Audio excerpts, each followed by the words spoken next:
Hello, everyone, and welcome to Helm's developer call for Thursday, April 8th, 2021. Glad to have you on board. Today we have our regular agenda division, so announcements first. Bridget, I thank you for taking the time to putting the items that should have been put there. So I will give you the floor for the renaming of the branch. Sure. Yeah. So real quick, we've got the branch rename in progress. That means if you feel responsible for any repos under github.com/helm, this would be a super time to go follow the very easy to use automated process to change the branch from master to main. And the link is in the notes of how to do that. So we have quite a few done, and it's progressing well. Next item, the Helm Contributors Summit was 2 days ago. Bridget. Yeah, very exciting. We had a bunch of people, a bunch of talks. People seemed really happy. I had a meeting with a colleague from a docs writing team who, was telling me he was so excited to join and he learned so much. And I thought, you know what? You didn't see the duck feet under the water doing this, but it was really great. So CNCF will publish videos, and Karen and Matt Butcher put a lot of work into pulling that together. So thank you to them and to everyone who spoke. Yeah, bravo. Well done. And I see Dr. Butcher just joined us. I don't know if you want to say anything about your thoughts, takeaways, etc. Nope, just that I appreciate the work that all the speakers and participants put into that. I know it was a lot of getting a new platform that was not entirely functional yet to work for us was a challenge, and thank you for pushing through that. I thought it showed that the maintainers really worked together, how they jumped in to help for the ones that screenshot didn't work, and so that was nice. We have a release next Wednesday, April 14th, 2021. So Bridget had the presence of mind to mention that the bug fixes should be merged and try to get some PRs in. And anything else you want to add, Bridget? About that, Farina's on vacation from what I heard. Is he on vacation next week? Is somebody else going to be able to take the... Let me check real quick. I think I have it written down. Cutting the release. He said he'd be back. So I would like to help with cutting releases. And that's the motivation behind me pushing for the update to the pick process, so that if maintainers that accept PRs on master also merge it into the release branch, then it makes it very easy for somebody like me who doesn't have as much experience to do the release then. So this is something we can discuss when we have more people around. But until then I feel a little bit uncomfortable doing the release myself. So we'll see next week if somebody steps up, if Farina is not available. I'm not sure. Yeah, if he's not back, somebody will get one of the other release cutters, release engineers, whatever we call them, release cutters to help. Perfect. All right. Also, Mark, I suggest on that your first couple of releases, you shadow somebody else going through it just to make sure. And that should help make you feel more confident for when you do your first one. Absolutely right. I shadowed the Farina once. The issue I have is if there are merge conflicts, I won't be able to feel confident releasing something that I merge conflicts resolved that morning. So if we can get the release branch ready by the morning of the release, by other people who know the code better, then that'll be no problem. You know what I mean? Okay. Yeah. I usually pull in somebody to help me with a release anyway, just so there's two eyes on it. For those things. Oh, I see. Yeah. Okay. Any other announcements?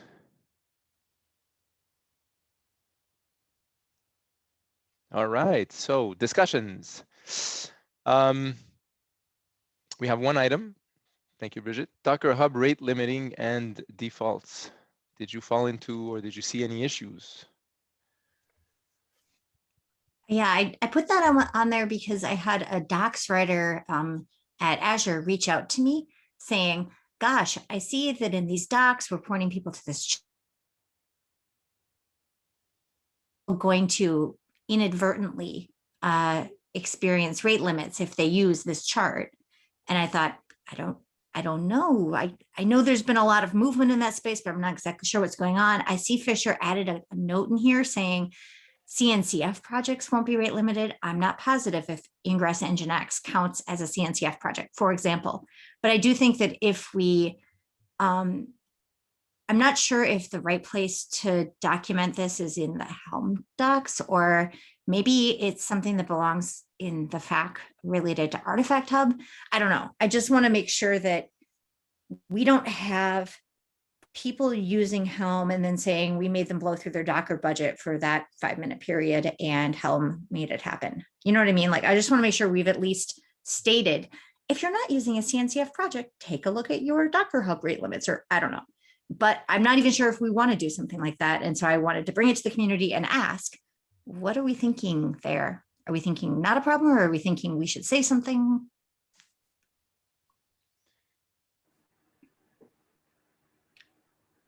Oh, and by the way, I also put a link to that particular, Kubernetes Ingress Nginx. There is a PR in progress to possibly like decouple registry and repository so people can like make them a little bit more toggleable.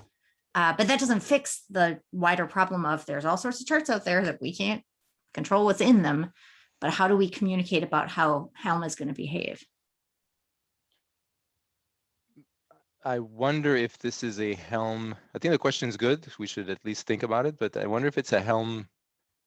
I mean, I'm thinking when I'm deploying things with or without Helm to Kubernetes, although I deploy everything with Helm, you should know that. Of course, it's going to pull stuff, right? It's going to have to pull stuff, and it shouldn't be a surprise to anybody. And I wonder if can Helm even take any responsibility there? I don't think so, right? No, I mean, we definitely aren't responsible, but it's kind of a, where is it reasonable for this information to be surfaced so that people know? And we have a hand raised by Scott, so I will give the floor to Scott. Great. Just thought I would be unnecessarily polite there for a second. I think it does make sense for us to think about how Helm may want to say something on this, because our domain is packaging, right? So yes, this is something that affects really Kubernetes, generally speaking. But we have a tool that packages this. We have a tool that packages these those manifests, and the vast majority of those packages by default pull from Docker Hub. So yeah, I would Karina, I would also vote for a blog post. But what would be the message? What would be the message? It's like, whenever you deploy something, be aware that, I guess for beginners that might not even realize what's happening, they might not know that it's pulling from Docker Hub the image. I may want to, just one note is that Helm itself as a tool does not, we just might want to note that Helm doesn't specifically make this so. It's just that because of Helm's wide usership and the vast number of charts that are out there, it's very likely for people who are going to say Helm install, foo bar or whatever, that it may pull that we may be pulling from Docker Hub.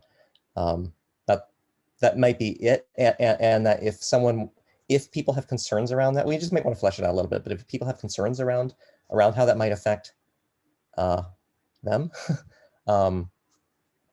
then one way to mitigate that is almost every chart has their images configurable through Helm values.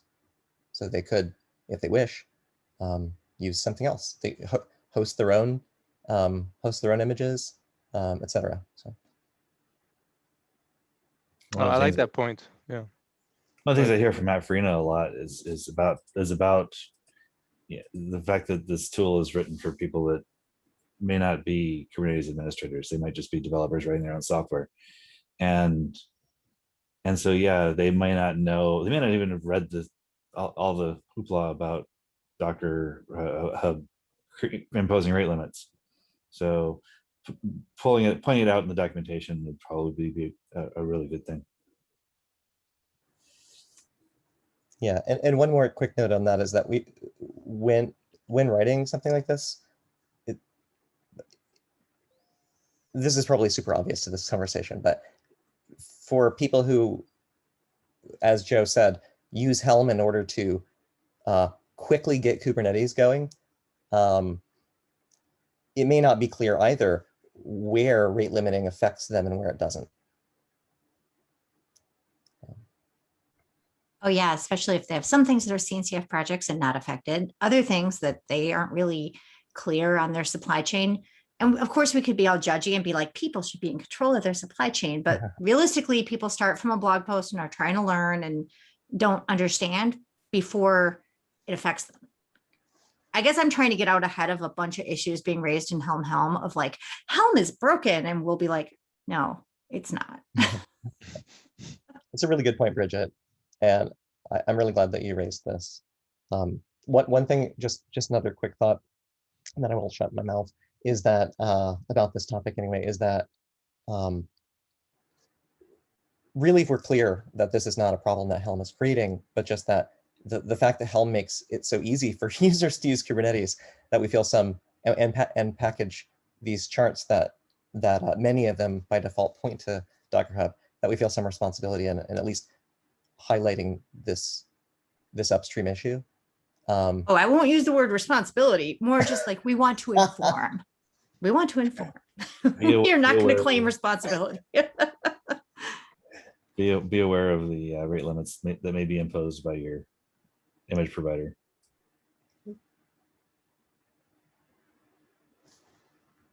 Because even Key has rate limits. They're just much higher.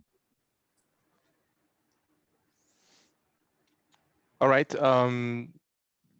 So it sounds like a blog post would be nice. Do we ask for volunteers? Do we take it as a note to bring it up maybe next dev call? I would like to volunteer to at least contribute. And there's no way I can think about it this week, so I would move to bringing it up next week. We can add it to the agenda. It'll get us started for next week. Thank you, Scott. That's all we had.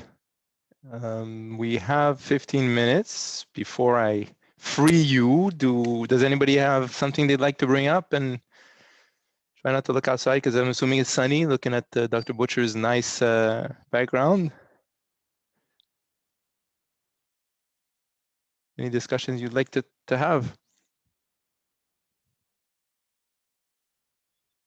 Everybody's okay. All right, then you get 15 minutes of pure freedom. Thank you all for coming, and hopefully we'll see each other next week. You take care. Thanks.